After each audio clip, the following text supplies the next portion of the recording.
Everyone, आज का हमारा टॉपिक है इलेक्ट्रोकेमिस्ट्री। चलो देखते हैं इलेक्ट्रोकेमिस्ट्री क्या होती है। इलेक्ट्रोकेमिस्ट्री केमिस्ट्री की वो ब्रांच है जिसमें इलेक्ट्रिकल एनर्जी और केमिकल एनर्जी में रिलेशनशिप की बात करते हैं और एक एनर्जी को दूसरे एनर्जी में कन्वर्ट किया जाता है, इसे इलेक्ट्रोकेमिस्ट्री कहा जाता है।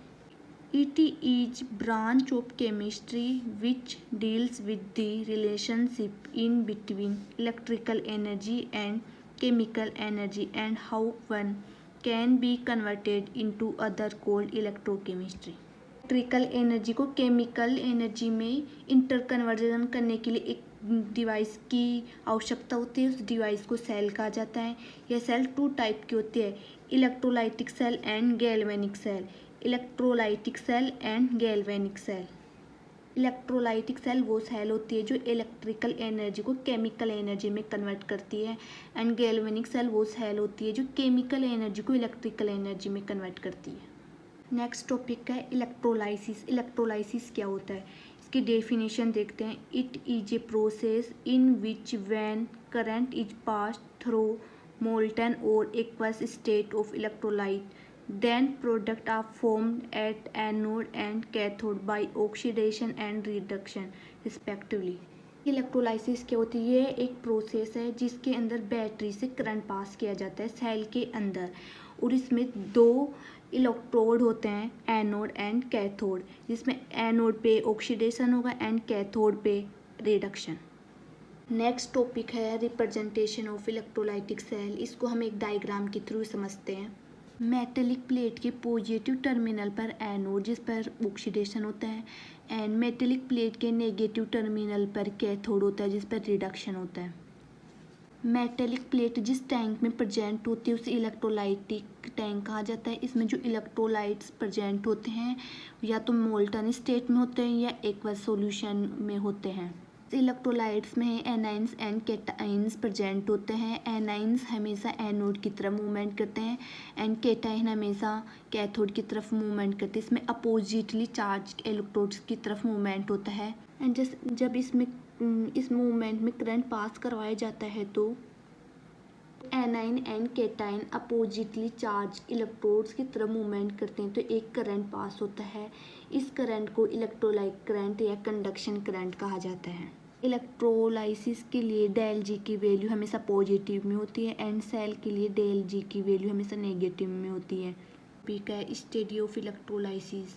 इलेक्ट्रोलाइसिस की दो प्रकार से स्टडी की जाती है, एक तो क्वालिटेटिव एंड एक quantitative study. Qualitative and quantitative study देखिए, क्वालिटेटिव स्टडी से मतलब है here we deals with the nature of chemical substance deposited और liberated at the electrode and इसका टूल है डिस्चार्ज पोटेंशियल। क्वालिटेटिव स्टडी में क्या होता है कि किसी भी इलेक्ट्रोड चाहे वो एनोड हो या कैथोड हो पे कौन सा केमिकल सब्सटेंस डिपोजिटेड हो रहा है, कौन डिपोजिट हो रहा है, नेचर ऑफ केमिकल सब्सटेंस इसमें डीलिंग होती है।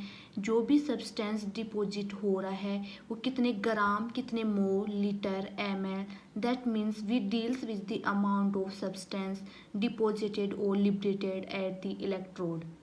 एंड क्वालिटेटिव स्टडी में डील हो रही है कि कौन डिपॉजिट हो रहा है एंड क्वांटिटेटिव स्टडी में डील होती है कि कितना अमाउंट ऑफ सब्सटेंस डिपॉजिट हो रहा है एंड टूल से यहाँ पता करते हैं कि कितना अमाउंट केमिकल सब्सटेंस डिपॉजिट हो रहा है। क्वांटिटेटिव स्टडी से मतलब है here we deals with the amount of chemical substance deposited और liberated at the electrode. Tool है Faraday's law. Qualitative study of electrolysis में दो केस देखने को मिलते हैं। फर्स्ट केस है let solution cation only one type of cation and one type of anion. इसमें क्या है कि एक ही टाइप का एनाइन और एक ही टाइप का कैटाइन प्रेजेंट हो। एनोड पर हमेशा एनाइन एंड कैथोड पर कैटाइन होता है और इनके ऑक्सीडेशन एंड रिडक्शन रिस्पेक्टिवली हो जाते हैं। केस 2 में देखते हैं कि let solution contain more than one type of cation and anion. Here the anion having less discharge potential is preferred. Case 2 में क्या होता है कि सॉल्यूशन में एक से ज़्यादा एनाइन और एक से ज़्यादा कैटाइन हो। ऐसी कंडीशन में एनाइन जिसका डिस्चार्ज पोटेंशियल सबसे कम होता है उसका डिस्चार्ज सबसे पहले होता है। ये decreasing order of discharge potential for cation है एंड ये decreasing order of discharge potential for A9. Decreasing order of discharge potential for cation में के प्लस का डिस्चार्ज पोटेंशियल सबसे ज़्यादा होता है, फिर एन ए प्लस का, C plus 2, M G plus 2, A L plus 3, Z N plus 3, H plus C U plus 2, A G plus and A U plus 3। इसका सबसे लीस्ट डिस्चार्ज पोटेंशियल होता है। इसको याद करने की सबसे ईजी ट्रिक है, कन्या से ना कार मांगो, अल्लाह जानता है क्यों आज आए। Decreasing order of discharge potential for A9 में एफ माइनस का सबसे ज़्यादा होता है, फिर सल्फेट का, नाइट्रेट का, O H minus, C L minus, B R minus and iodide.